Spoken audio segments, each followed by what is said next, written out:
Poisonrana.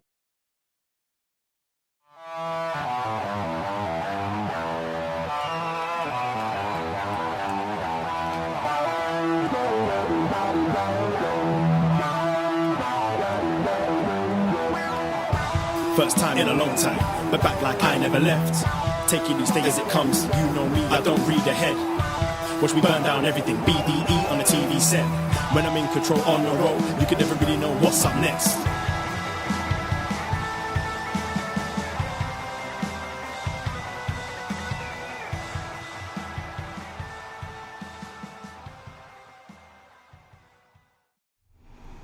Hello. Hello, hello, hello. Braden Herrington here with Davie Portman for upNXT POSTWrestling.com, Apple Podcasts, Spotify, Stitcher, wherever you find your podcasts, and YouTube.com/POSTWrestling. Yes. Hello, YouTube room. Ho, ho, ho. I was just correcting Braden's camera etiquette there. As he had his Santa hat. Oh, it was on the wrong side. The bobble bit was downstage. It was in front of the... Oh, yeah, it was covering my face. It was masking your face. Oh, Look, wow. What a replay you got there. You fixed my face. Yeah, now everyone can see on the YouTube room your glorious face this Christmas. Yeah, this look Christmas great. Tuesday. I have a nice long Santa hat on, and you're wearing a festive... YOLO Christmas. YOLO It's got Christmas. Christmas donuts on it. Sorry, so it's You Only Live Once Christmas? Yeah.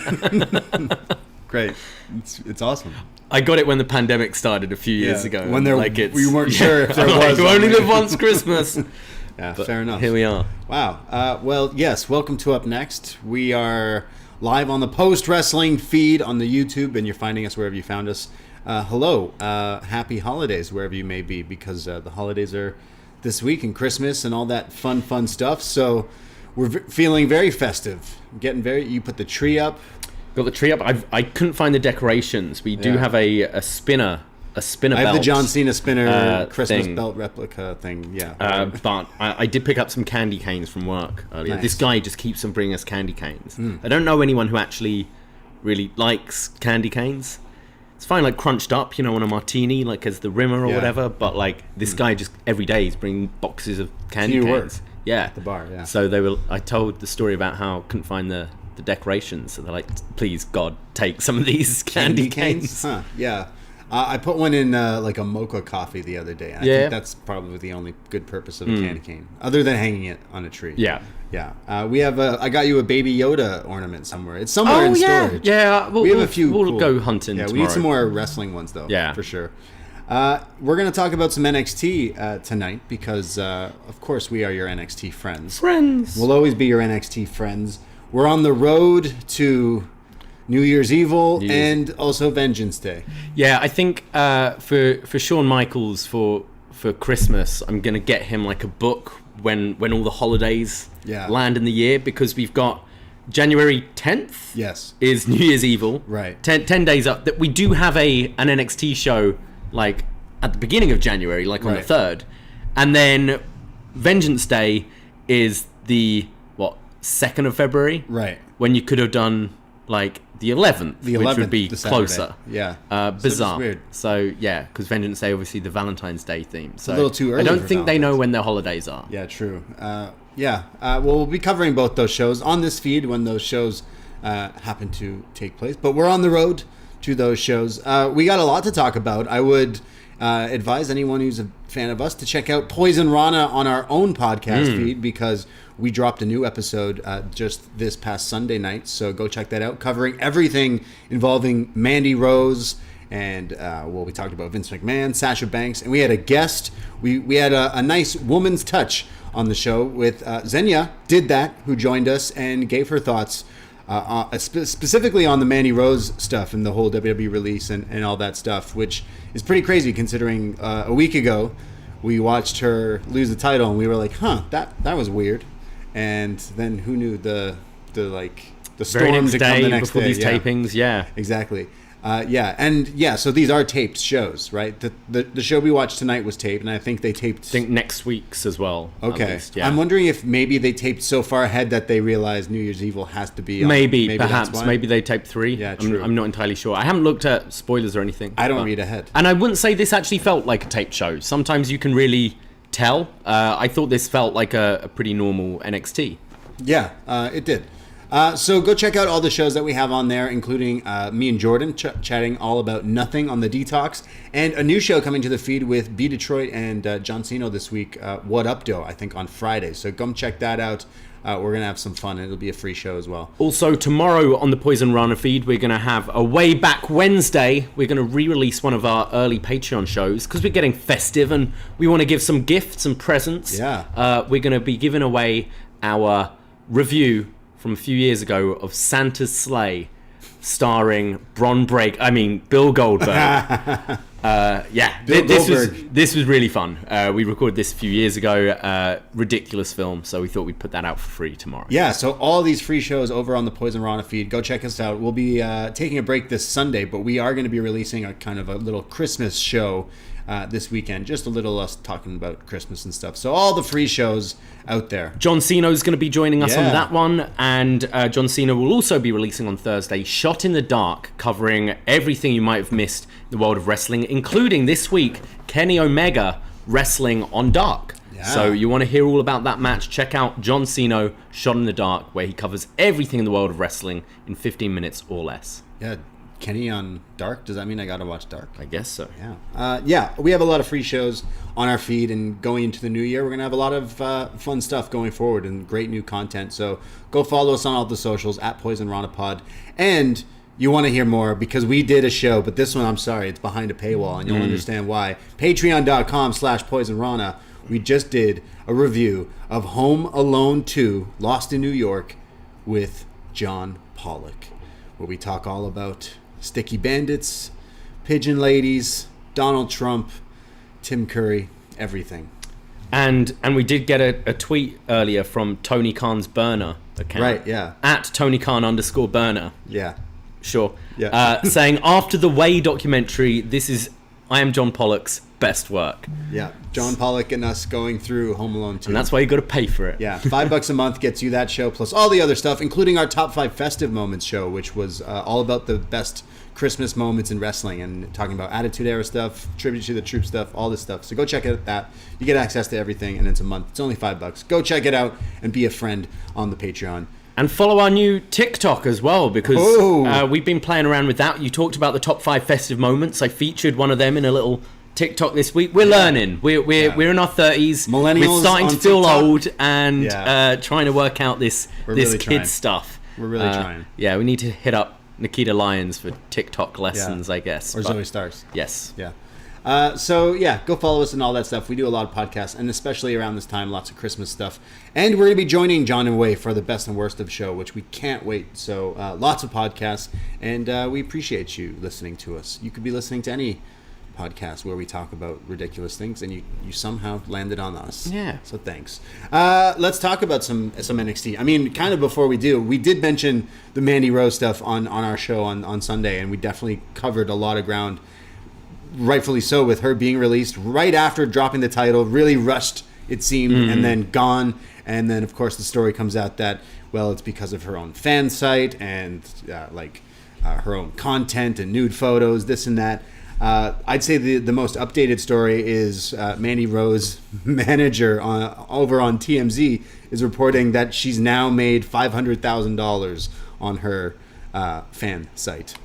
Yeah, crazy. I mean, I would say when the pandemic hit and I lost my job, our Patreon did quite well. A lot of people want to support in these times of need. It's true. And people, big fans of Mandy Rose. Yeah. 500K in what, a week? So that's what's insane. Next month going to be? That's insane. That's a mill right there. What's going to do more, Avatar 2 or Mandy Rose's fan site? Should we create a Twitter that follows and tracks both to see what makes more money? Yeah. I'm going to put more money. I'm going to put my money on Avatar. Yeah, okay. I think that might be safe. It's got to make $2 billion to break even. Yeah. Yeah, true. So that's kind of big. I don't know if she'll be going back to wrestling, I guess, if you're going to be making that much money, right? It depends. Is her passion in wrestling or not? Does she care? If she wants to pursue it and wants to continue wrestling, there are options, surely. But it might not. She might have been I've had that chapter in my life now. She's been there quite a long time when you think back to that Tough Enough. Yeah. like a long time. So yeah, we'll see what's next for Mandy Rose. So yeah, they did show her in the video package. It's not like they tried to erase her. We were watching this video package at the beginning, and it looked like they were going to go through like her winning Iron Survivor to a shot of the crowd to her posing with the title. But no, they did acknowledge Mandy on this show. They did, but no real mention during the Toxic Attraction match. No, they didn't. They didn't mention anything there, but everything with Mandy was in relation to just Roxy's win. Yeah. It wouldn't be that out of place considering she lost. But still, not really mentioning her whatsoever. We start off NXT from December 20th, 2022. We start off with a hot opening match, a match they advertised last week, which definitely caught our attention. Yeah. Carmelo Hayes going one-on-one against Axiom. So both these guys were in the Iron Survivor, and the story is everyone saying Axiom kind of stole the show. And, well, Melo always says he doesn't miss. Melo's used to being the show star. Yeah, and he says he doesn't miss, but he did miss because he didn't win. So these two setting up that match here today. Carmelo Hayes comes out, and every time I hear his music, it goes like something something. I'm the greatest, but I keep hearing like, "Bitch, I'm the greatest. I'm the greatest." And I definitely don't think that's the lyric. But I remember when we used to sing Sammy Guevara's song. And it was like Sammy Guevara, it's my time to fly. But we that's the actual lyric. Yeah. No, it's my time to take flight or something like that. Because that also reminds me of. Did you hear about Sean Paul in this interview? You ever heard a Sean Paul song? And he always goes, "Of course, Sean Paul." Yeah. Apparently, he's saying I wasn't saying that. Okay. I wasn't saying my name. I was saying like some other person's name that sounds like that. Huh. And he's like serious that he was never saying Sean Paul in his songs, and I'm like, you clearly were saying Sean Paul in your songs. I love misheard lyrics. I always thought, "You are not alone." Michael Jackson. Yeah.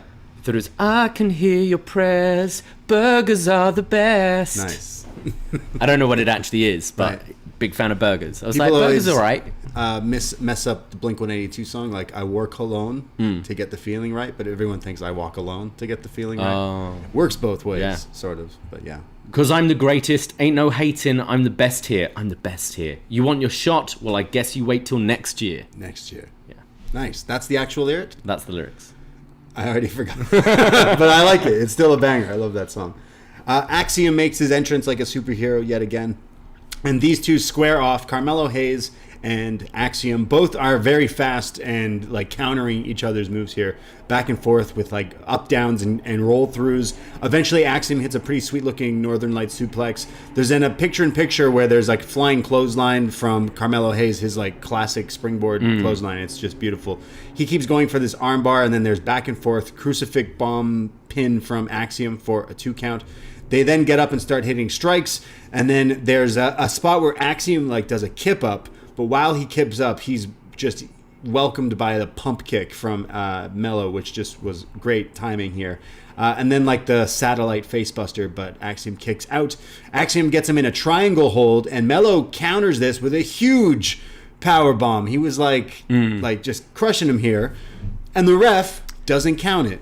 This was really weird because it went into this awesome powerbomb, and Axiom's shoulders were clearly right down. And Booker's going like, "Yo, ref, you're going to count?" And Melo's looking at him. The ref then goes over and does the thing with the hand like to check are the shoulders down. Yeah, the shoulders are clearly down. Yeah. He still hesitates and then goes for the count, and Axiom grabs that triangle again. I don't know if like this was a planned spot and the ref knew he was going for that triangle and was like, "Oh, I thought you were going for that right away." But it was weird because these shoulders were just flat on the mat for a good like 5 seconds here. Yeah, Melo was looking at him for sure. But the move looked good. And like Booker wasn't letting it go either. Yeah, Booker was going off about it. Like, why wasn't he counting?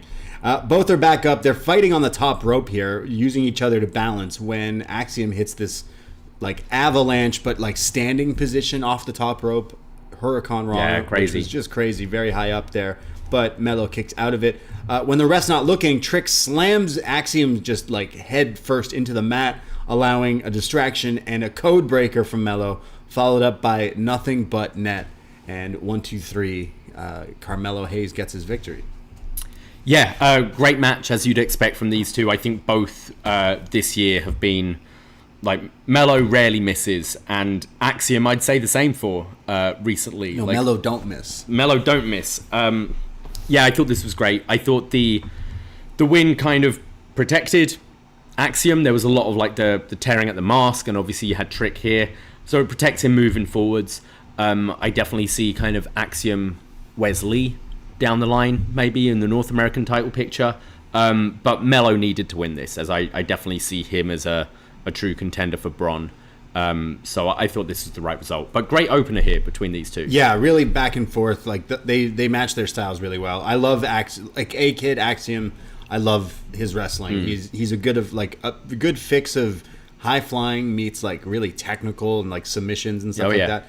Very good. But Melo, man, he's awesome. Melo in the long pants today. Melo in long instead boys. of in the shorts. A I bit feel of like a new look. Was he wearing these before? I feel like He's normally been in the shorts. Maybe I at the feel. pay-per-view Maybe. he did. After the match, Axiom's pretty pissed, so he hits an acai moonsault to Trick and then kind of scares them off. So I'm assuming we're getting Trick versus Axiom as like kind of a spin-off match for these guys. But yeah, fun opener for sure to start this show off. We then go to Grayson Waller backstage, and he's saying, hey, did everyone watch Roxanne last week?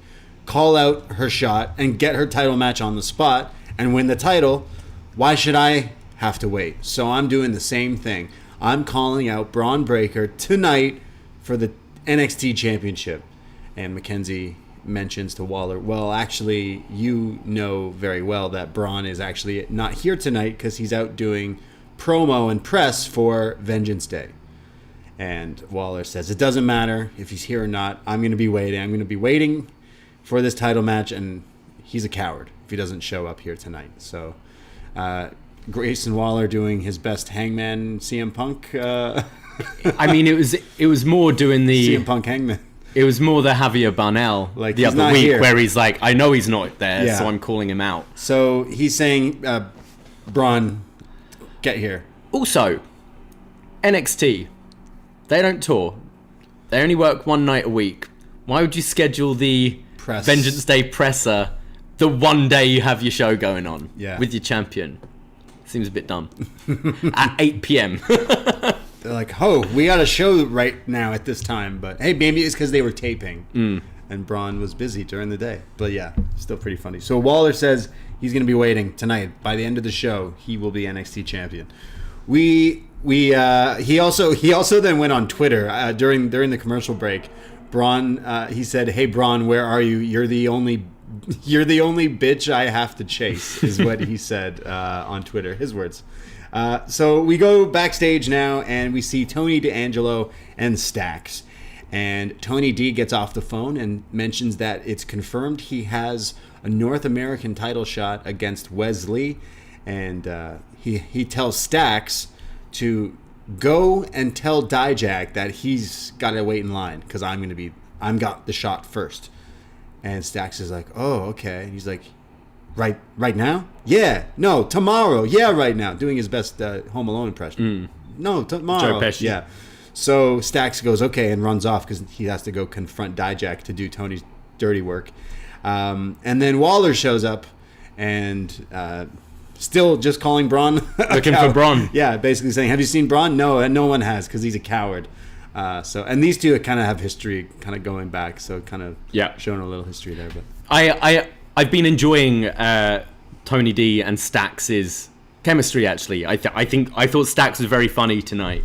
And I do wonder if Two Dimes was still there, whether you'd actually have this chemistry so much. Because they'd be more like just two generic guys who kind of look the same playing the henchman. Whereas now it's Stax is just the number two. And I think it's actually probably benefited this guy. Yeah. I thought he was quite funny tonight. It's a shame we don't get really the conclusion to his night. We didn't get the conclusion to his Stax I'm night. sure next week We'll see what happens. His head's going to show up somewhere. In a box. Yeah. We go to our next match, and it is Nikita Lyons versus Zoey Stark. But this is a grudge match. This match starts off with Nikita making her entrance. but moves out of the way as Zoey tries to attack her during the entrance. So this is Nikita now scouting. She knows Zoey. wons coming. I knew you were going to do this. I saw you in Gorilla. You're right behind me. Yeah, you're like, literally right there. I'm not going to do my spin kick pose thing because I know you're right there. So Zoey and her start to brawl, and the match kicks off. The bell rings. Zoey finally actually gains control and starts being really mean to Nikita, shoving her face down to the mat, hitting her with a bunch of kicks, and then puts her in this nasty ground and pound headlock. Eventually, Nikita gets out of that, hits her with a huge German suplex, and then gets a 2 count on that. She goes for some sort of spin kick, but instead Zoey hits this crazy. It wasn't quite Marufuji, but it was like she wasn't looking that way when she spun to hit this kick, so it was pretty impressive. Lyons sold it pretty well as great, really good, but then kicks out, hits her own super kick to Zoey for a near fall. Eventually, Nikita has Zoey up for a roll up, but Zoey counters this and holds the bottom rope. The ref doesn't see it and counts the 1, 2, 3, 2 sneaky heel finishes in a row. Zoey gets the win, and Nikita is upset. Yeah, I see this feud continuing, but I kind of hope we can move Zoey on pretty quickly to something else. I can't say I'm too into this, but I'm enjoying Zoey's work as a heel, and I think her more aggressive side is really working for her, similar to how we're seeing Athena in AEW, where just the aggression is helping her a lot, I think. Nikita still has a way to go. I think some of her kicks do look quite nice, but there's a lot of kind of still missed stuff. A lot of kind of didn't get all of that kind of moments. But yeah, I thought the match was all right. They do need to change Zoey's match graphic, because she's still smiley babyface Zoey Starks there. Smiley Zoey. She needs something meaner. Maybe it's just funnier that she's smiling. Yeah, she's mean. But I think a rematch between these two eventually will be pretty good. I think these two. I think they know each other pretty well, and I think there's more out of it. Excuse me. We go to Cora Jade backstage, and she's pretty pissed off about Roxanne. I like this, continuing the slow kind Mackenzie's kind of stirring the pot a bit, isn't she? I brought you here, Cora, because surely you're pissed off that Roxanne is the champ. Hey, Cora, I was hoping to get a word. Your former best friend, who you guys feuded, for a few months, won the title, and you didn't. And you almost won that Iron Survivor, but you didn't. She did. Yeah. Mackenzie definitely stirring the pot. Jade is pretty pissed off and says she doesn't care about Roxanne and she'll get hers one day, but then mentions Wendy Chu, and we all know this heated rivalry is in the mix right now. And well, Wendy Chu attacks Cora Jade here, and these two are getting pulled apart backstage. And I can read ahead a bit here. Next week, Cora Jade versus Wendy Chu. When they advertised the match, they did say, like, seeing a new side from Wendy Chu. Mei Ying. Yeah, I feel like we've been teased with this too many times, and she's still going to be just in a kind of Christmas pajamas next week. But I think both are pretty good wrestlers, and I liked actually the pull apart here. I thought they both went for each other, and I hope we get a pretty snug match next week between these two, because I think they're capable of it. Next we go to the bar. Fallon Henley's bar. Oh boy. Yeah, if anyone's been following this saga. So Fallon Henley owns a bar. Well, her family owns a bar. And, well, business hasn't been going too good if you've been following the storylines. But she's here with her boys, Briggs and Jensen. And she's talking about how it's pretty tough right now, especially with the holidays and inflation. And never any customers. Yeah, they overlay. It was the sound. Thunderdome. It was the Thunder Bar today, wasn't it? Because there was sound there, and I didn't see people. No one. Trust us, we frequent bars. There was nobody in this bar except them, and they're wondering why. And even the way they shot it so tight. Them. It's like when you've got these arenas that are like so empty that they really shoot tightly so you don't see the crowd. But it's like, guys, this isn't real. You've got people at the PC who you can put in street clothes and drink a beer in this bar. It's kind of weird. Yeah. They say that they have their fingers crossed and that they're going to get the money in because we need that money. And Briggs and Jensen go, We'll help. We're going to help as much as we can. We have our tag title match tonight, and when we win, we'll promote the bar. We'll do watch parties. They're like us. We'll do watch parties here. We'll host NXT things. See, if there was a winner's purse, you just go, yeah, we'll be tag champs and we'll be making so much more money. So we'll help you out. We'll help you out. And this is when Kiana James and Mean Gene walk into the bar, and Kiana walks right up to them and mentions that she heard about your financial troubles, and she snitches on Jensen for basically snitching, because remember they were kind of talking. Yeah. Jensen mentioned that you guys were having... Jensen mentioned? That's his talk show, isn't it? Jensen mentions.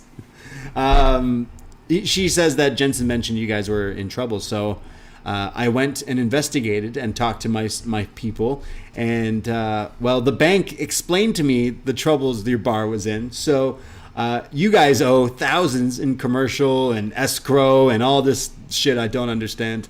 And then she says that when you guys can't make this payment, the bar will be put up for sale, and I'll swoop in and buy it from the bank.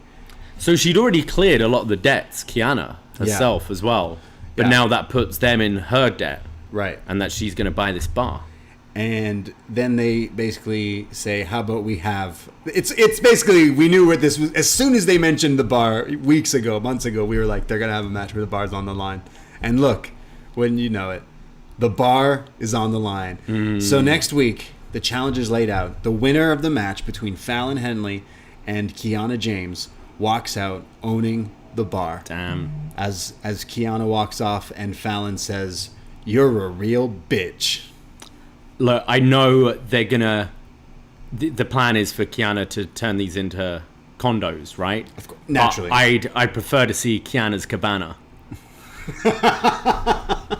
She's gonna turn into like a club? Yeah. Wow, that would be fantastic. Yeah. This is ridiculous, but I'm kind of... It just reminds me of that... was it Baywatch episode we watched with Vader? Vader, Hogan, yeah. It feels like that. Much. I think Kiana will win next week, and then maybe we'll get a rematch where they get the bar back at some point. I'd like to see it right down to the wire, though. I'd want to see the bulldozers like there, and then it's like, no, double or nothing or something. Oh my god. The acting was so cringy. It was so like bad telenovela daytime soap opera acting here, but I get a kick out of it. These stories are so ridiculous, but I'm for it. They've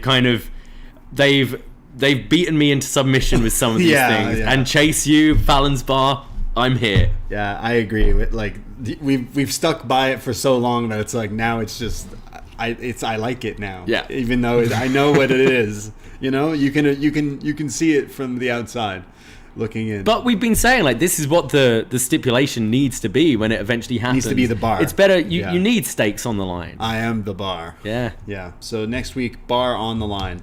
We Battle need of the Fallon's bar. parents. Like Fallon's parents like, I didn't agree to this.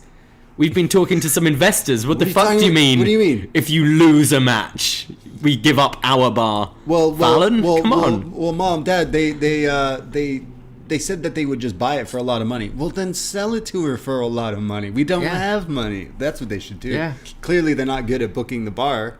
It looked like a nice bar. Yeah. You could get people in there. Just so funny. It is a nice bar. I'm surprised they don't have Is it even a real bar? more people. Is this a real bar? Where can I Google Maps this bar? We've Google Mapped some of the other locations from NXT, like Apollo's Diner.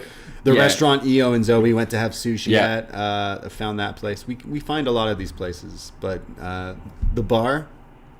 What's the name of this bar? I mean, also, there's nothing stopping Briggs and Jensen from hosting watch-along parties there anyway. Yeah. Why do they need to be tag champs? Yeah, we do that. I guess their thinking is like we'll be bigger celebrities, so like more people would want to come. But still, like if Briggs and Jensen were hosting a watch-along down the road from us, we'd be like, yeah. All right, it's not The Rock, but it will do. Yeah. Hey, any Toronto people, we're trying to put together a Rumble watch party. Yeah. We're trying our best. Wrestle Kingdom's too early, so we're just going to do that on our own. Yeah. You're not invited. Bit difficult because it's a Saturday in bars. For Rumble, yeah. Yeah, but we're looking. We're looking, guys. Yeah, we're looking. Toronto people, we see you. The first Poison Party. Poison Party! Yeah. we go to a sit-down interview with the new women's champion, Roxanne Perez. And this was awesome. She sat down with Booker T. And, I mean, they show last week when she won and Booker T was crying. Then they cut to Vic and Booker, who are now going to throw to this sit-down interview from earlier today, and Booker's crying. Booker's crying already. And then they cut to the sit-down interview, and, well, yep, Booker's crying again. So, yeah, Booker's just crying. Oh, wait, was this now? Yeah. No. Man, I'm reading ahead here because I wrote down something in all capitals Booker, so I got really excited. This was a match. Got the triple threat first. Yeah. Right? Okay. The reason I got excited about Booker T was because there's a 6-person match here. Kayden and Katana defending against Ivy and Tatum and Toxic Attraction, right? Yeah. So Booker's going off about how he wishes he was in Vegas. Yeah. I don't know if it's because of like some of the outfits some people I were wearing. feel it might have been. I don't know what he was going off. Sorry, I was jumping ahead there, but I rarely type in all capitals Booker T in my notes, so that was why that showed up. But yeah, Booker T wishes he was in Vegas tonight. I wonder why. And he was like, God damn. Booker, bless him. Katana Chance and Kayden versus Toxic Attraction. No Mandy Rose with them versus Ivy, Nile, and Tatum Paxley. Diamond Mine, Tatum, and Ivy are kind of running stuff early on with hitting double suplexes and a lot of double team moves. Eventually, the champs gain control and hit double dives to the outside onto everyone here. When we come back from break, Gigi Dolan's in and hits a beautiful STO for a near fall. There's then running drop kicks from Katana and Kayden like in unison, and then a huge double team spot off the top where, kind of similar to a match earlier where there was a huge Hurricanrana off the top onto Tatum Paxley, but it's broken up at 2.9. All women are in the ring now, and everyone's super kicking everyone and attacking everyone. Eventually, Ivy assists Tatum for this like spiral tap senton thing, which looked awesome. But again, that is broken up. Tatum like landing on JC's face here, pretty much. Looked cool. Looked nasty. Eventually, Katana and Kayden going for their 450 neckbreaker, but Tatum shoves Kayden off. Katana off, so it leaves Kayden and Ivy alone in the ring, and Ivy locks Kayden in her dragon sleeper, which is just looks awesome. I think she's got it with like the hammerlock. She goes around her own back. Yeah, to lock in. And it looked so tight. This move is this sweet. looked legit. This looked great, but while she has it locked in, Kayden has her foot on the ropes and pushes the ropes, bouncing herself backwards, and it's the classic upside down pin with the shoulders down, 1, 2, 3, and Kayden and Katana retain the tag titles. I thought this was really strong, especially after the break. There was no real downtime in action at all. It was just go, go, go, which is often what's quite fun with these triple threat tags. Yeah. But everyone's kind of got to be on point, otherwise it can get quite sloppy. And I thought everyone was on point here. I thought the sequence with all kind of going down with their super kicks and enziguris and stuff was fun. And I thought the finish looked excellent here. That submission is great from Ivy. And I liked how Kayden was like selling her neck a lot after, like she was acting like she was choked and stuff, because it looked great, that submission. Really strong finish here. I thought this was very good, and I thought all 6 women really stepped up here. No, I agree. I really liked this match. There was like nonstop action throughout it, and again, really loved that finish. The way everything looked from one person pushing the other off and connecting the moves and stuff. But yeah, good stuff. And I'm happy that they like retained. They've been on quite a run, and eventually these two will be on main roster. They've been polishing these moves. Yeah. And they're getting a lot better. It feels like they are gearing Yeah. Ivy and Tatum for that role, I think. Yeah, as well. for sure. So yeah, I could see them. Do you see like Kayden's been in the Katana's been in the Rumble quite a few times because she can always do like a fun spot. Kofi spot. I wouldn't be surprised to see her in the Rumble again. The this Katana year. spot. Yeah. Yeah, true. She walked up the pole and stuff, Yeah. like all that crazy stuff. Yeah. So we go to a vignette here, the nightlife, home away from home. It's Ora Mensa. We've seen him briefly. He was in that ladder match and then just disappeared. But he completely forgot about this guy. Yeah, exactly. It's him at the club, and he says he likes to keep it fun and he likes to keep it fresh. And he says music and wrestling is the same phonetic energy. And he says he's not here for a long time. He's here for a good time. So we've now got on the NXT Monopoly board of different locations, the NXT map, we've now got Oro Mensah's club that he DJs at, where I assume Odyssey Jones, Malik, and Idris attend. This could be Kiana's cabana. Yeah. Yeah, I mean, we've seen this guy. He was in NXT UK. He had a different name, but we've seen him here in NXT. He didn't win that ladder match, but then they didn't use him like at all. I completely forgot about this guy. They completely dropped that. So at least like giving him kind of a shot, if that, with these things. But I mean, a guy who likes to party and go out. Okay, let's see. It suits this NXT, doesn't it? Yeah. It does, I guess. Right. So the beat was playing. Was that and then we were like, what is that? No, wait, what is that? You were doing a different one. Yeah. Yeah. Oh man, I'm getting that's confused. a good one as well, though. Yeah. Club bangers. I would like. You're thinking the Pitbull one, right? I'm thinking Pitbull. Yeah, always Pitbull. All right, now we can talk about Booker T crying. Yeah. So Booker T is crying and then throws to the sit down interview with him crying. He's with Roxanne and she's got her NXT Women's Championship. And Booker says that he feels like Morpheus in the Matrix. He says that because you're the one. He helped train the one. He said all those years ago, you said you were going to do it, and you did. And then it kind of shows some clips and highlights, including this clip of Roxanne from Total Divas when she's just a fan outside before an event and asks Natalya advice. And they show this clip here, and this was pretty cool. Roxy says that she walked into Booker's school at the age of 16, and she said, Booker, I'll do anything to get to WWE. And, well, you did. And Booker says, yes, but you put in the work, and you proved it. She says, I always wanted to be the youngest NXT champion, but I didn't do that. But instead... Who was the youngest? I'm going to say Paige, right? Oh, right, yeah. She was probably super, she was 21 a little or younger, yeah. She says that, well, I've been tag champ, I've been women's champ now, and I've even been the first Iron Survivor, the breakout tournament winner. She says, you told me to bet on yourself, so I did. And Booker says, yeah, and brings up Reality of Wrestling, which I assume is his school, his training facility. And then brings up that you're the champ now, which means it's only going to get tougher and tougher, but are you ready? And she says, I am. And yeah, I thought this was pretty good. Yeah, she asked him for more advice as well, and he's like, keep betting on yourself, kid.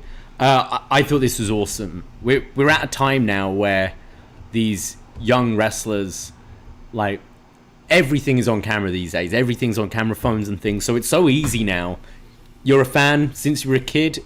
You're going to have all these videos, all these photos and things. Right. We've heard the story about how she used to ride a bus for hours just to go to Booker's school. I don't think I've been particularly, like, quiet about the fact I do not enjoy Booker's commentary. I think in this role, though, it's been brilliant, and he seems so genuine in this mentor role. I would say we didn't need the sentimental music playing over this, because I thought it was strong enough, just the two of them talking here. But I thought this was a great kind of cherry on top of the moment from last week, having Roxanne tell her story. I thought this was awesome. And something I realized was, in the space of a week, you've had like Roxanne Perez, who was the first Ring of Honor Women's Champion, or a Ring of Honor Women's Champion, becoming NXT Champion. The same time, Athena, Ember Moon, who was an NXT Champion, becomes the Ring of Honor Champion. Both trained by Booker T as well, the same week. Just a little weird Can you dig coincidence there. But I thought this was one of the strongest things on the show tonight. I loved this. When she asked Booker for advice, what was his advice? I think he was like, just keep betting on yourself. Keep doing what you've been doing. Stay away from Kofi Kingston. Yeah. That rat. That snake for no reason.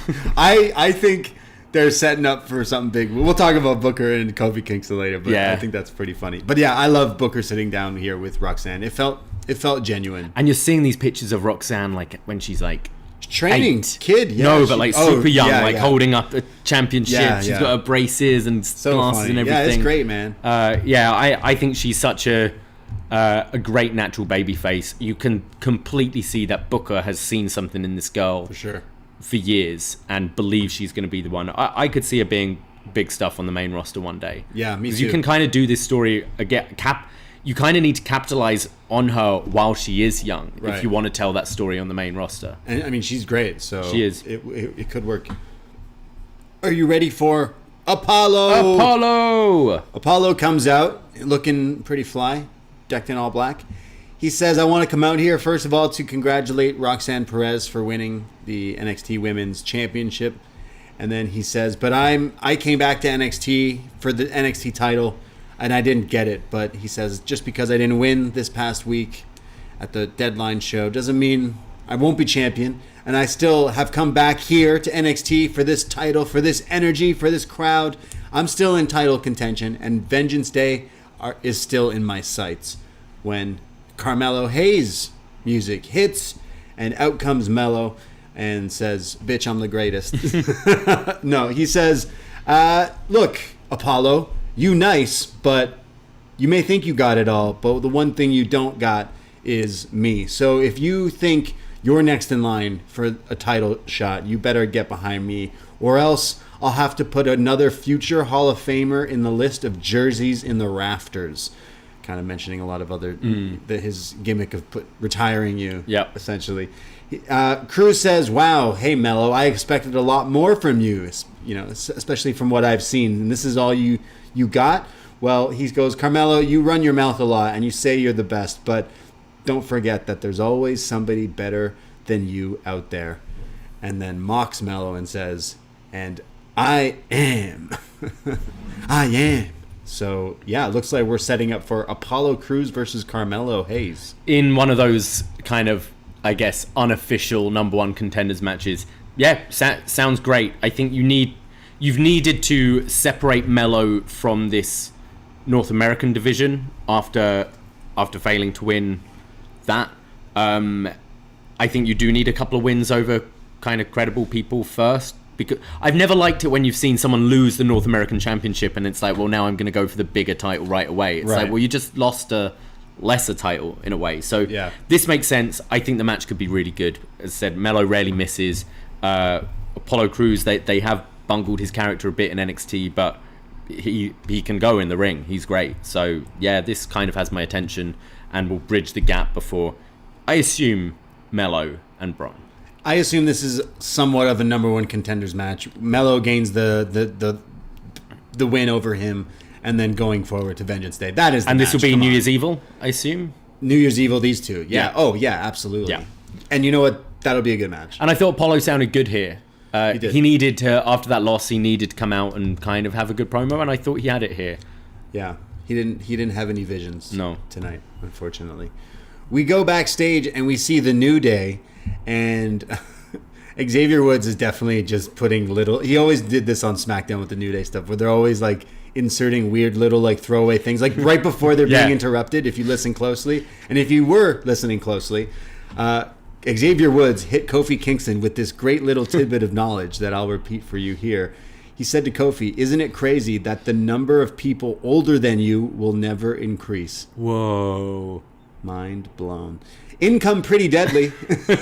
And Pretty Deadly are carrying all these different boxes of gifts, wrapped presents, Christmas presents.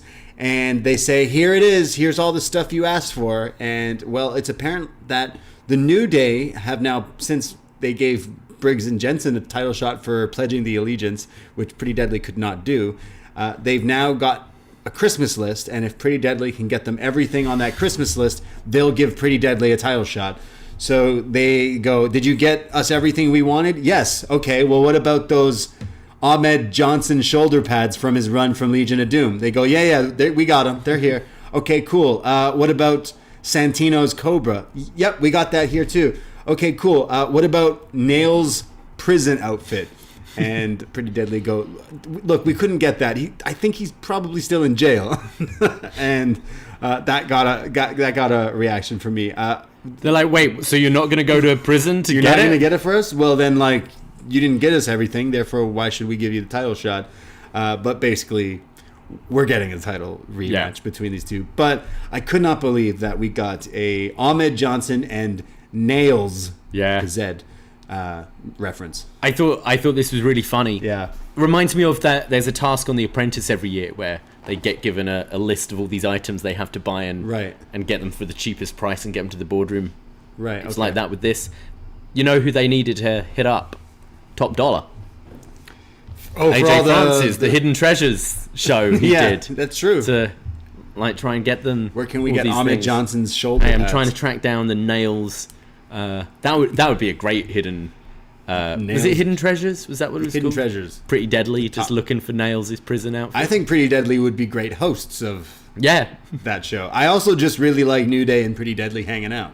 I almost don't think they're enemies. They're boys. You kind of felt bad for Pretty Deadly a little bit of here. course. It's almost like, like inductions into fraternities when they're like just giving all the little kids these tasks to do. I think they've got good chemistry, these two teams. So not like a particularly heated feud for the tag titles, but I think if we have Kofi and Woods just defending against fresh tag teams every week until you lead up to this match, and I assume Pretty Deadly get the win back, I'm kind of okay with that. I wonder if you hold this all the way till Vengeance Day. Yeah, I think you could do. Right? Like that could... I think you'd want sense. New Day on the... You need a couple of like Traveling big show, stars yeah. on the traveling show, yeah. Yeah, for sure. What kind of Hidden Treasures wrestling merch would you like want? We've talked about in the past how I've seen this guy who goes to shows. He's got like different chairs from different events, and he's got the Survivor Series '97 signed by Sean and Brett. And I'm like, that is a crazy piece of wrestling merch. But what it would be for you? I'd want the spinner title signed by Dolph Ziggler And Chris Jericho. Oh, yeah. I already have that for you. I want Steve Blackman's kendo stick. Oh yeah, the one he used against Shane at SummerSlam. Yeah, I want that one. We need to track down a DX bucket hat for DX for B bucket hat Detroit. is definitely anyone out there who knows where to find one. Kane's cape. Kane's cape. Oh wow, I think that's on. Is that on Hidden Treasures? On Hidden Treasures with Kane. I know they stuff. do one of his masks and things like that. Yeah, like Undertaker's original face mask. thing. Undertaker's Godfather pants. Undertaker's Godfather pants. Wow, what would you even do with them? Wear them? They'd be like up to my nipples, wouldn't they? Hopefully, everyone understands what we're talking about. If you don't, Google Undertaker Godfather pants. Was it against Kurt? Who was he facing? I don't know. So the story is Undertaker like lost his luggage, so he had, BSK always comes in, and the Godfather's like, yo, you can wear my pants. Because they're similar height, I guess. Yeah, but snakes. Yeah, it was against Kurt Angle. Survivor Series 2000. It's the picture of him like wearing it. Yeah, I know the picture. I've seen it so many times. It's so good. Yeah, Undertaker Godfather pants is the number new one. hidden treasure. We have them and just hang them up behind us for our set. Or like if they come out with a figure of Taker in those pants, absolutely. Yeah. Someone needs to custom make. Oh boy. Wow. Yeah. Let us know at Poisonrana. Is it too late to find you a late Christmas gift? Undertaker Godfather pants. Wow. Well, we then go to Backstage, and Alba Fire is scheduled to wrestle a match, but she's blindsided backstage by... Literally blindsided because she missed it in the face from the witch, Isla Dawn. So then she's checked on, and she's brought back into like the medical room to see what's going on with her face, and can she wrestle later tonight. We go to Odyssey Jones, Idris, and Malik backstage. They're leaving the venue, and they see Ava Rain from the Schism, Young Rock, hanging out. And they're like, hey, what's going on? You want to come to the club? We're going to go two-step. And then they start to dance. And Ava says, oh, yes, I know what you're doing. And you're the feeling. The feeling you're chasing is temporary. Yes, so Ava Rain's just talking like Joe Gacy now. And look, they say if you don't want to join us, that's fine. But like you and your friends in the Schism, that's all bullsh, as they're interrupted by the Schism. And they say that you guys live with false reality, and say have fun tonight. So they leave, which we now know set up a match for next week: the Schism versus Jones, Idris, and Malik. Yeah. Cool. Yeah. I've enjoyed the kind of like turn with the Schism. I think it's working so much better since Ava Rain's joined it. This match could be fun. Malik and Idris are always showing up, I think, in their tag matches. GYV very good. Gacy, I think his wrestling's pretty good. I'd like to see Odyssey Jones kind of step up a bit in this. For sure. Did you see Idris Enofe on Twitter posting a video of him getting a tattoo of the WWE logo on his chest? Now, he did not have the tattoo in this segment, but we mentioned this show was taped. That sounds horrendous. I feel like it's not real. I feel like... Why would you do that? It never shows him actually getting it. It's just right before. The outline? Unless he's got an after video or an after pic, which I have not seen. Tattoo reveal. Oh, no. Is it real? It's not real. I think it's drawn on. Yeah, no, he's just drawn that on. Yeah, a lot of people online were like, there's no way he would get WWE logo tattooed on him. That's such a terrible idea. That's a four-lifer. There's no way he'll ever be all elite. Like, you hope he's got a job forever. People are reporting... People are saying it's a real tattoo. Like it's real. I don't think someone would do that. I don't think you would get... I love tattoos, but I don't... That's a weird That would one. be... That's a weird flex. That is... In my opinion. Not... Like, the dude is jacked. He could have a million different cool tattoos all over. Yeah, his other one isn't very cool either, is it? It's just WWE logo. It's not even the scratched WWE logo. It's the new, like the network logo. That is bizarre. I don't believe it. I don't believe it's real. I thought the same about Cody's neck tattoo. We're like, no, that's paint. Fake. It's a big match. He decided to paint his thing on his... He's in a headlock for a while. We're like, it's not rubbing off. Yeah, that's going to be Idris in his tattoo. We go to our next match, Indi Hartwell versus Elektra Lopez. Elektra, I love her music. It's very like techno, EDM kind of clubby. It fits in with Aura Mensa's club earlier on. So these two got some beef. I believe there was more TikTok stuff that we watched last week that you see kind of behind the scenes. These two start going at it and they're scrapping. Lopez is just bullying her here, putting her to the mat, grinding her down and keeps putting her in headlocks. Eventually, Hartwell comes back with a series of clotheslines and then tries to set her up to go up top. But when Elektra gets up, starts climbing the turnbuckle herself, and what I thought she was untying the turnbuckle like we see in wrestling quite often. But no, she was grabbing brass knuckles from inside a turnbuckle pad. When Indi goes to back suplex her, she nails her in the head, lands on top of her. The ref doesn't see the knucks. 1, 2, 3. Lopez pins Indi. But after the match, she looks down at Indi and says, "I'm always one step ahead of you." So she planted the knucks before the match started, and then had them waiting there. Yeah, I didn't think too much of this. Yeah. Elektra Lopez still isn't there in ring for me. I think she's got a great presence about her. I think her looks great, like all the kind of, fancy clothes she wears, have that great ring jacket and stuff. But when it comes to the bell, she's just not really hitting for me. And Indi is someone we find... I don't think she's great at raising like people greener than her. I think Indi, when she's against someone good, can really step up and have a good match.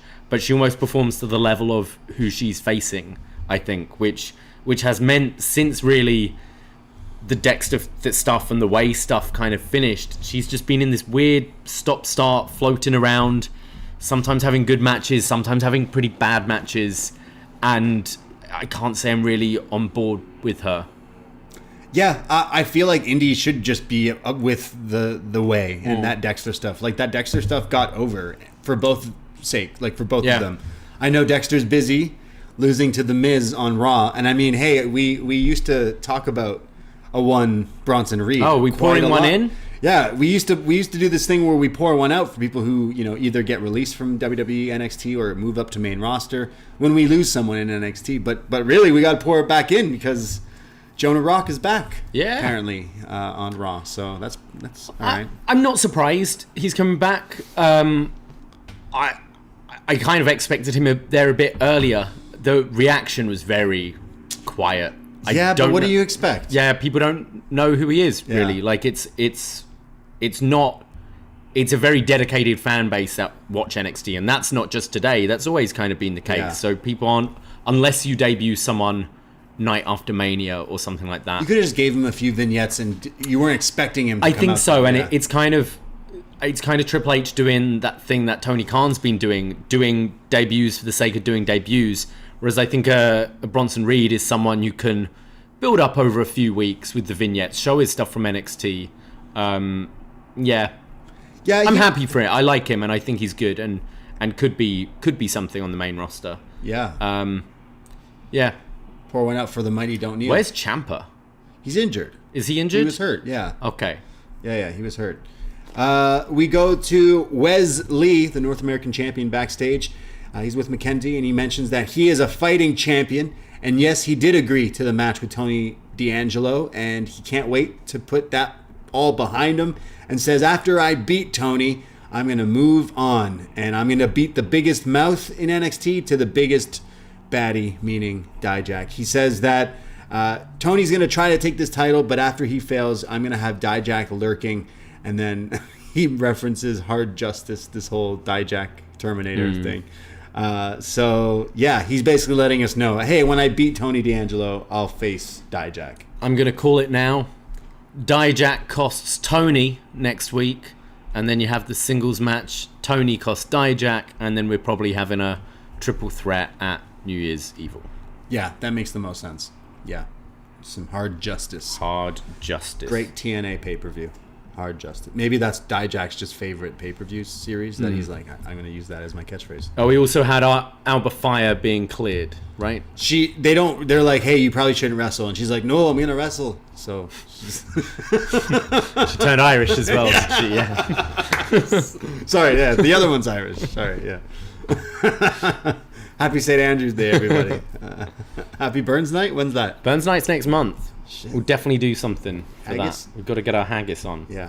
We go to, are you ready? Chase U. Yeah. Chase U Christmas party at the university, and everyone's lining up to give the Professor Andre Chase his Christmas gift.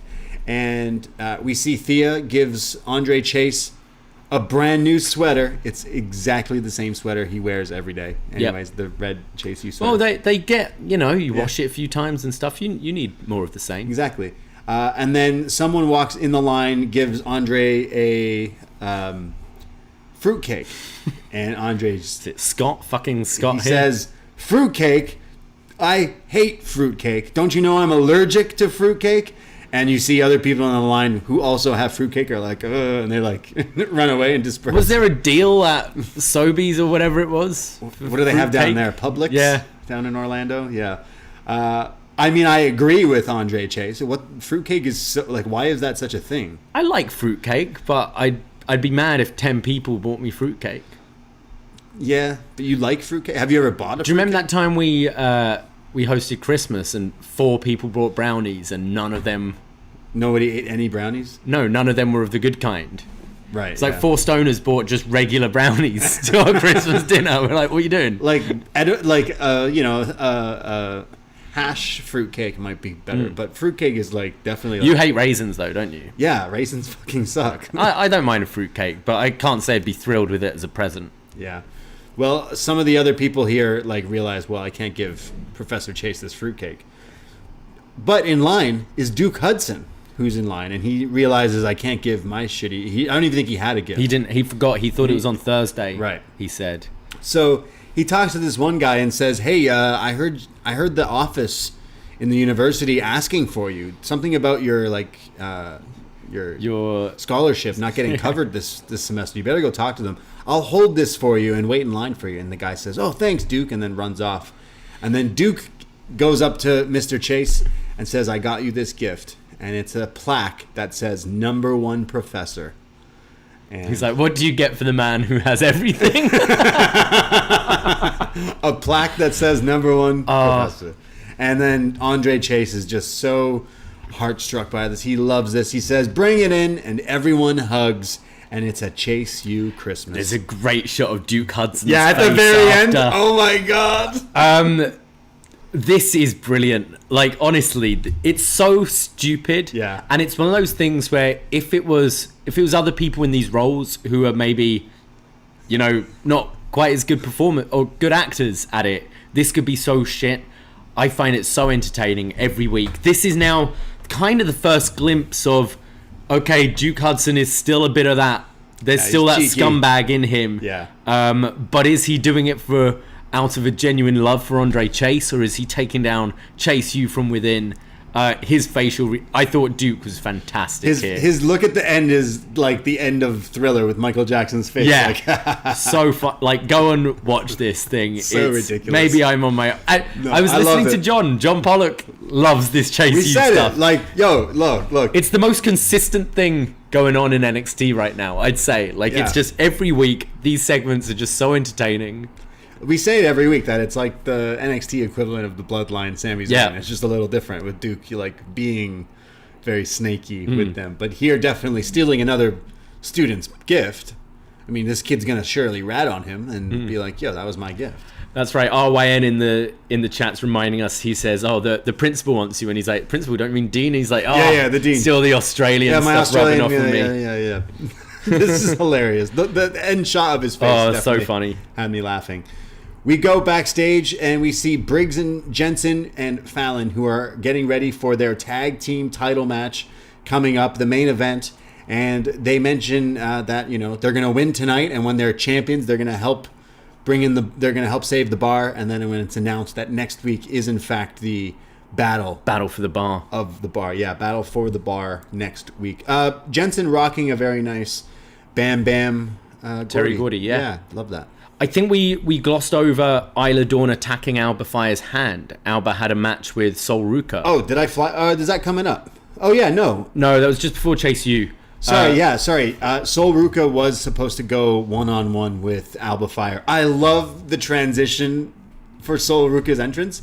So you're in one shot that they're like the backstage interview, and then it's a wave washover, and then her logo shows up. Oh, man. Also, if you follow Sol Ruka on her social media, like she lives this surfer gimmick. All she's doing is walking on her hands on the beach and surfing and stuff like that. But yeah, she's supposed to go up against Alba Fire, but Isla Dawn attacks her and beats her up and grabs her hand and smashes it in between the steel steps. And this is when... Pretty vicious attack here. Yeah. She was wearing a crazy outfit here. It's trying to creep in outfit of the year here. Yeah. I'd still say Jade Cargill is winning for that the dollar money bill thing. Yeah. But this was definitely an outfit for a witch. But yeah, this things you don't say every day. That was definitely an outfit for a witch. It's the nicest way I could say it. It sounds like a saying that's been around. Bring it back. Yeah, let's make it a thing. That sounds like a regalism. Yeah, exactly. That sounds like an outfit for a witch. Oil painting. Yeah. So this feud will continue, but I imagine that also this singles match is going to happen at New Year's Evil. With some stipulation, I imagine, no DQ, something like that. Yeah, no DQ. Because we've had one match, haven't we? Witchcraft match, voodoo match. A witchcraft match. Something like that. But yeah, I'm liking Isla Dawn, man. I like this character kind of. She pulls off the witch. It's such an easy like trope to go to, but I think she, out of anyone, does pull it off more than...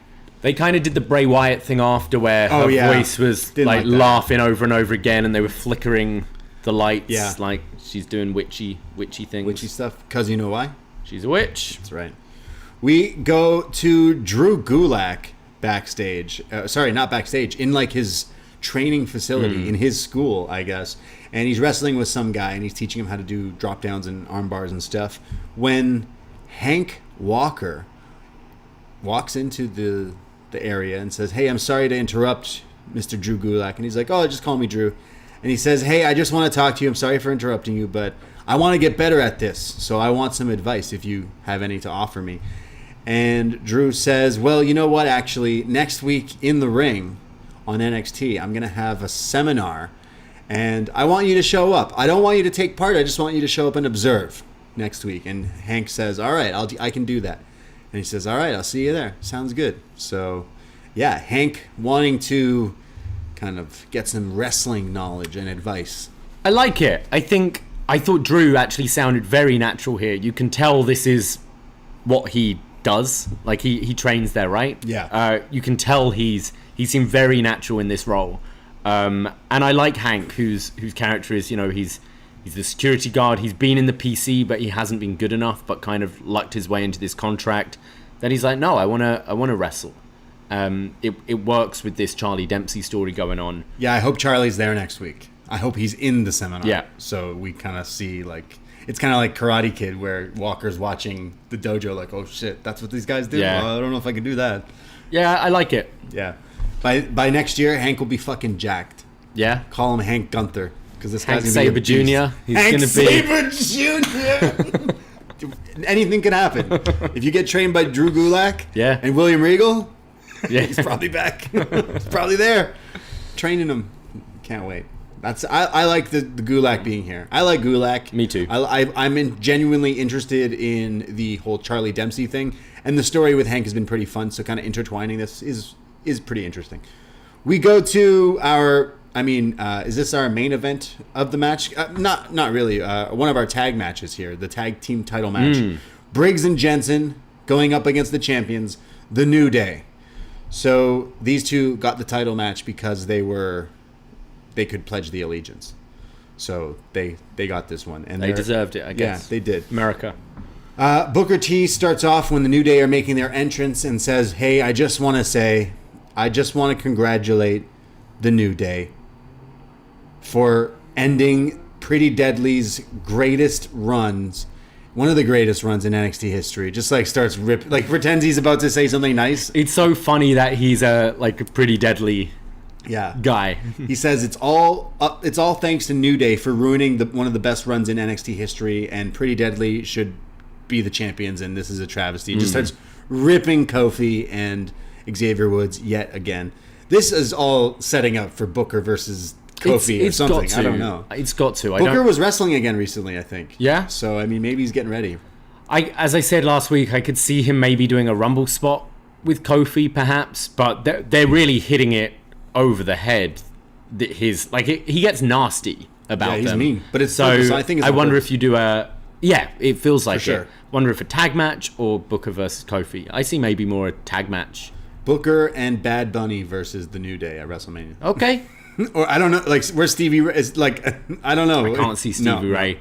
Booker and Bad Bunny could work. Just because he's got that I feel song. like you'd maybe want to turn New Day heel for that. Yeah, true. Wouldn't you? Yeah. I don't know. I guess Booker must be a reason for this. It feels like it. Definitely. Well, Briggs and Jensen versus New Day, and we have Kofi and Jensen start off here, and they have a really good back and forth where they're countering each other's moves. Eventually, it's Brooks who hits him with a huge power slam for a near fall. Eventually, Kofi tags in Xavier, and they come tagging back and forth, hitting double teams on Jensen. Eventually, he makes a tag to Briggs, who comes in just like a brick shithouse here. He's running through these guys. They do their double team outside the ropes, double punch to the face. There's then New Day eventually gaining control over Jensen again when Kiana James and G are now sitting in the crowd cheering on their man Jensen here. As the match continues, Kofi hits a huge crossbody off the top for a near fall, and then the SOS on Brooks Jensen, but he grabs the rope. The veteran. Yeah. Jensen. Briggs eventually comes back, and he's just doing these he throws the guy against the ropes on the outside and then clubs them. We've seen, I think, JD Drake. JD Drake? Yeah, JD Drake does it. That's right. He's doing these huge things. Kobashi's done it back in the day, but... The one to Woods just took his fucking head off. Man, I was losing my mind at that one. That was pretty wild. He gets inside the ring, and Kofi's laid out. So Briggs, who's the bigger in the whole match here, climbs to the top rope and hits this huge moonsault, landing on Kofi, but Kofi kicks out at 2. This was fantastic. This was great. Huge moonsault. Looked good as well. For a big man, he got nice height and a nice arch on this. There's a huge hope spot where they hit their double team, the heart attack, but with a big boot combo. We've seen them win matches with this. But Kofi kicks out at 2. The crowd here are going nuts. They set up Kofi for what looks to be like some sort of doomsday device, but Kofi counters Briggs and hits him with a Poison Rana. Shout out Poison Ranas. And then Kofi hits him with the Trouble in Paradise, and then tags in Woods. Kofi hits a tope to the outside, taking out Briggs, and Xavier goes up top and hits the huge elbow drop for the win. Sorry, I think he pins Briggs, but yeah, New Day retain. Jensen got shoved off the top rope to the outside. New Day retain in a pretty awesome match. I really like this. I kind of felt some pride in my boys Briggs and Jensen here, because I thought they really came out and stepped up for this match. And if this is what a New Day run's going to do in NXT, I'm all for it. I thought Jensen really hung, as you said at the beginning there with Kofi. He got his mouth busted as well. He's bleeding. This kid's 21. He's young, and I do see potential in him. Briggs really showing, I think, what people used to see in kind of those Evolve days. Really, what he's capable of. That moonsault was excellent. I think these two, who we used to just rip, when these two were first put together, it didn't seem like there was any natural chemistry before them. It felt like they were given these characters of these, men who like to go to the bar and drink beer. They like to cook their steaks, medium rare. It didn't seem natural. It felt very forced. And over these 18 months we've seen, I think they've become very natural as a team. Fallon definitely helped them, and I thought they really stepped up in this match. Easily their best worthy match. Main event here. Yeah. Honestly, really love this match. These two have definitely turned around. We weren't the only people when these guys showed up that were kind of chirping these guys. Okay, they tagged Briggs, who was already kind of a bigger deal in Evolve and stuff, with this younger, second generation wrestler of Jensen, but super young and really green. And over time, still coming into their own with, the character and the acting and stuff. It's pretty just redneck, the bar type people. But the wrestling is really clicking. You can see them in that kind of APA role on the main roster, not always wrestling matches, but having some fun backstage skits and as just a big, kind of brawly tag team who have stepped up to the modern day as well, doing things like moonsaults and stuff. Yeah, Briggs stepped up too. Everyone looked good. The New Day, since coming to NXT, has helped this tag division. Bringing out big matches like this, I can't wait to see New Day versus Idris and Malik. I guess GYV, Dyad we Schisms, could have. Schism lads. You've got, who else? Creed brothers, perhaps. I feel like the end game of the titles goes to the Creeds eventually. Yeah. Sanga and Veer, right? Yeah, I hope we see I'd like to see New Day featured kind of every week doing these kind of things. But this was my match. Match of the night. Really strong. You know what?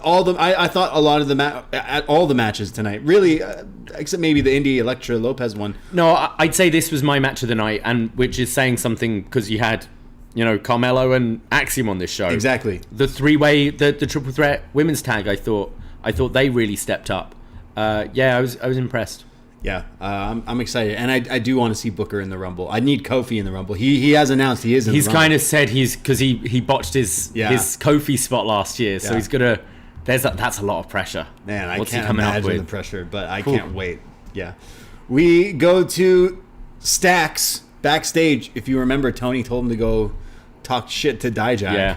So we see Stacks, and he says he's looking at someone, but we can't see who he's talking to, and he says, "Look here, it's going to be Tony D facing Wes, and after he's done, then you get the shot. So it doesn't matter. You don't get the shot, you jabroni." And then the camera pans out, and we realize he wasn't talking to Dijak. He was talking to the door of Dijak's dressing room. So he eventually slaps himself in the face and says, "I got to do this." So he walks into Dijak's office. Doesn't knock. Doesn't even knock. Just you hope goes in. CM Punk's not in there. Yeah, wow. He goes in, and we don't know what happens. We don't see a conclusion to this. I would say we'll get one next week saying this is what happened, and his face is busted. Don't know if there's been anything on .com or anything.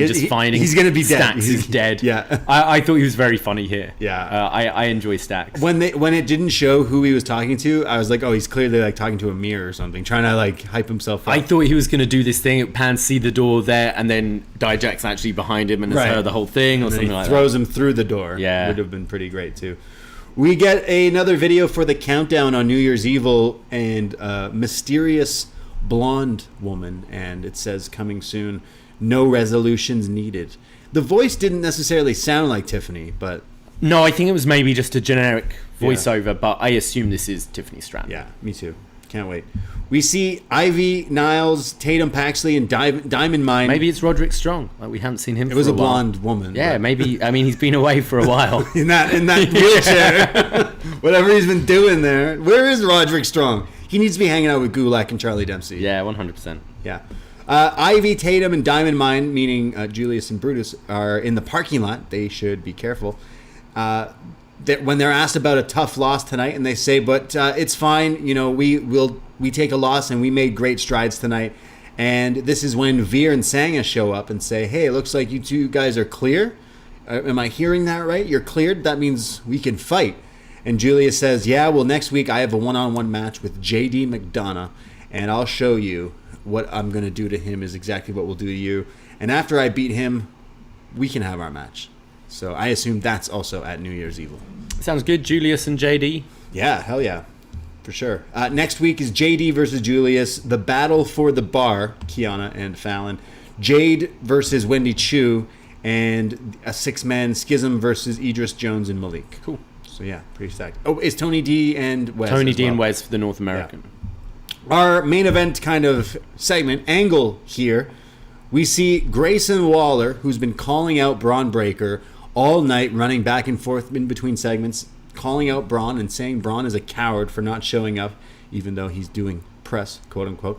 Waller is sporting a very tight, white, ripped jeans, and then a brown, fuzzy coat, little brown, fuzzy coat. Looked very stylish, but I'm like, it's Florida. I know he's Australian, but like, he looked very warm. We would soon figure out why he was wearing this.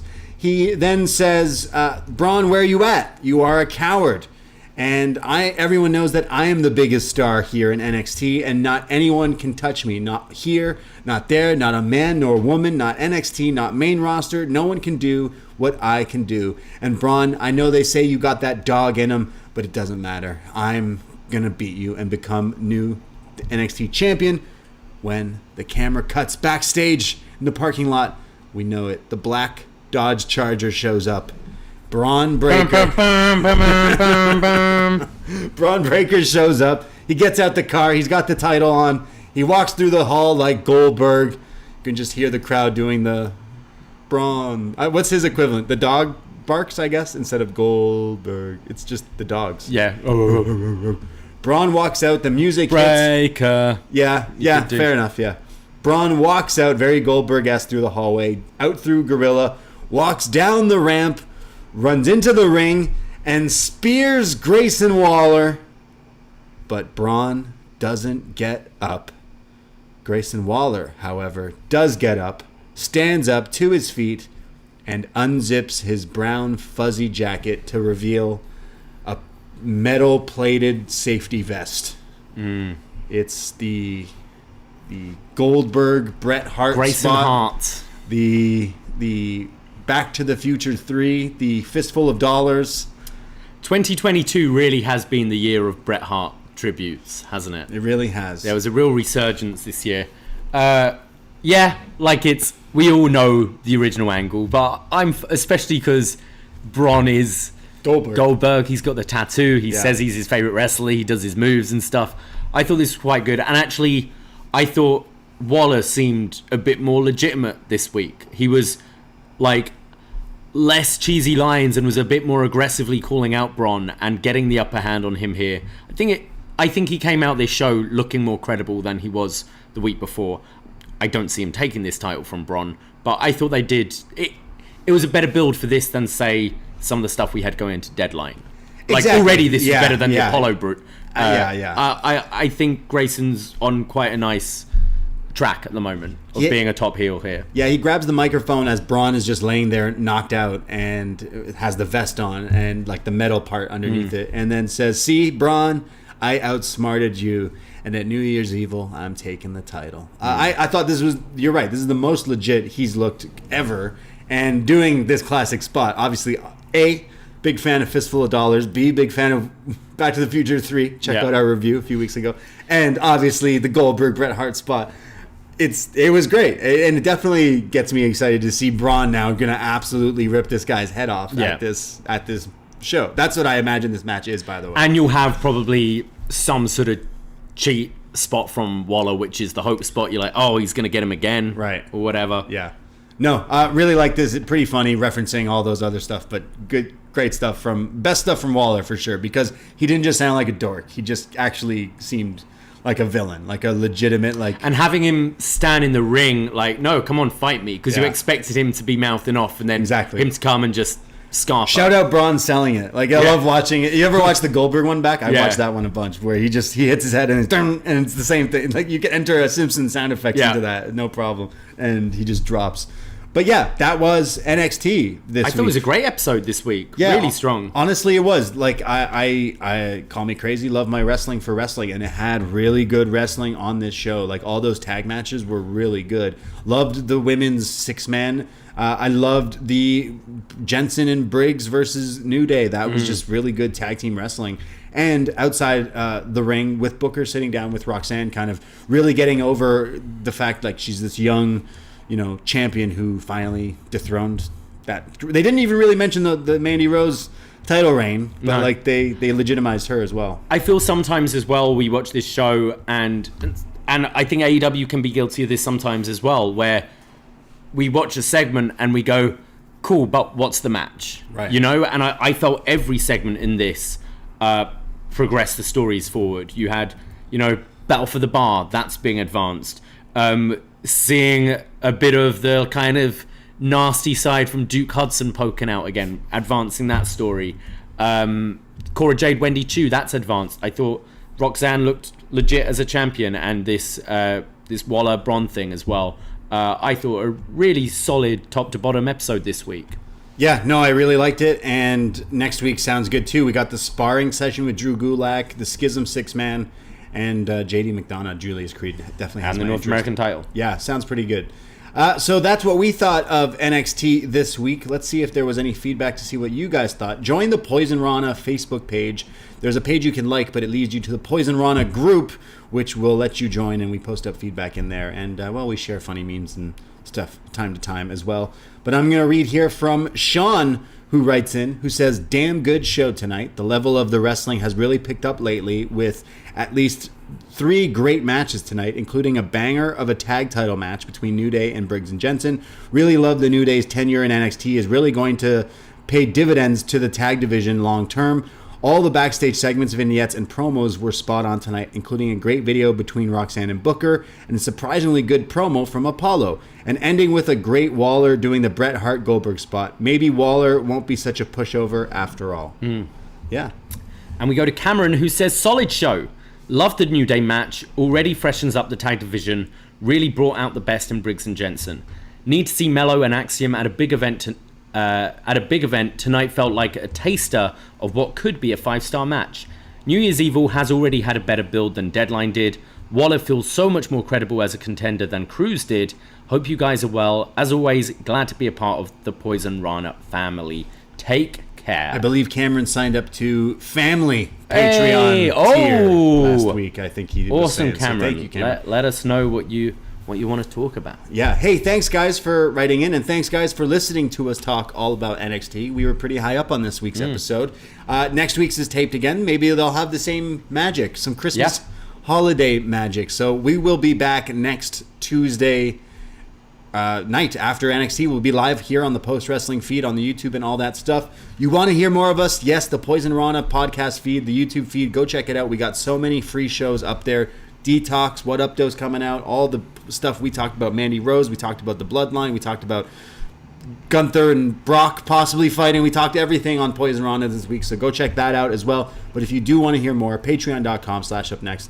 It's only $5 and you get access to almost 500 podcasts, retro NXT reviews, retro pay-per-view reviews, everything. So go check it out, and it's only $5, including, we're in the great time of the year as a wrestling fan, because you can just sit back, drink some eggnog or Bailey's on ice, and rewatch some of the best matches of the year. Oh, yeah. And guys, that's what we have been doing. We've been watching all the best matches of 2022, and we're compiling a list. We're checking it twice, and we're going to do a 2-part best match ever for 2022 in a few weeks. We need your help for this, so go to the upNXT Facebook group, go to the Patreon, and send us your votes. We've got a whole list of matches you can pick from there. We want to hear your top 10.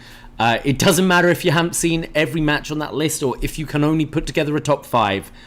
We would love to hear what your matches of the year were and help us come up with this top 10, because this might be one of the hardest years to do this. There was some great stuff in 2022. As wrestling fans, we were definitely spoiled. And it was just a crazy year. We'll be doing a show of year in review as well. But yeah, follow us on all the socials at PoisonRana.Pod, Twitter, Instagram, and TikTok. And I myself, Braden Herrington. You can find me at the Brady. And you can find me at Davie Portman. That's it. That's all. Take care. Goodbye. Be safe. Happy holidays. Happy holidays. Merry Christmas. And for the love of God, don't give anyone a fruitcake. Ahoy! Poisonrana.